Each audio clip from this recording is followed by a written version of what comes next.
Well, good afternoon, everyone. It has been another great day of the Institute of Education and Sciences Mathematics Summit.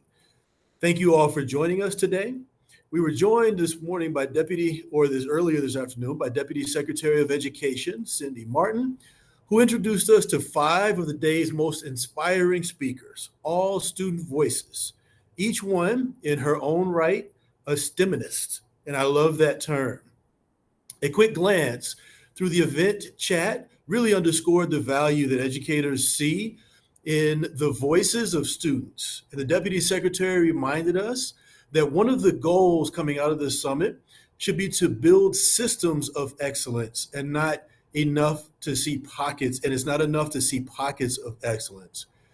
Danny Goroff from the White House Office of Science and Technology Policy put the charge to us very clearly when he laid out the Great Fairness Challenge. That is, making rigorous, meaningful, challenging mathematics a reality for all of our students each and every day that they're in school. He pointed out that this relies on us being honest and open about the current inequities in our systems. We can only hope to solve these inequities by being honest and open about them. And if we're going to meet the Great Unfairness Challenge or the Great Fairness Challenge, he explained that we need good, sound, solid evidence about what works in mathematics education. What we thought we knew about what works is currently being upended by the COVID pandemic, as well as the transformative influences of AI and technology in today's society.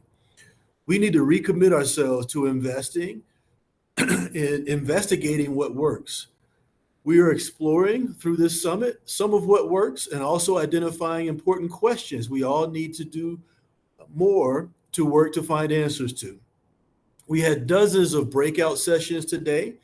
I don't know how you managed to choose just three from the dozens we had to choose from.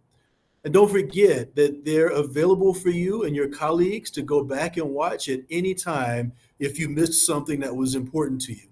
We heard from Lynn Fuchs about evidence-based strategies for grouping pairs of students to ensure that both students benefited from the experience in classrooms as well as paired tutoring sessions.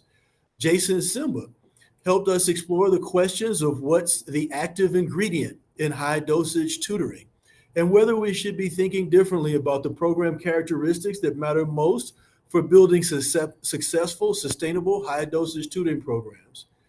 Emmanuel Schenzer showed us how data science can be and ought to be much more than math and coding.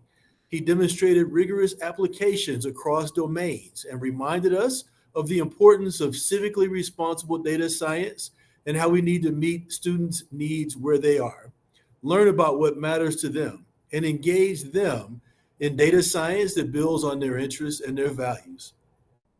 Francis Hsu emphasized that mathematics is more important than just skills. Mathematics builds virtues, and those virtues become part of who we are. Math teachers' virtues such as persistence, imagination, creativity, and an expectation of enchantment and beauty. He ended by asking us an essential question: how can you help students to experience mathematics for flourishing? That brings us to my college classmate from engineering school, Dr. Calvin Mackey, who shared the wonderful work going on in New Orleans through the STEM NOLA program. They discussed how to use math and science to engage students through experiences.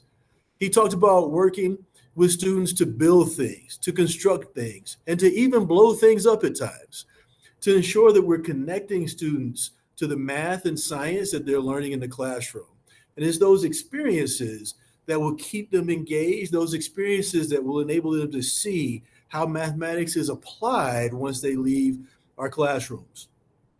Thank you so much for joining us today.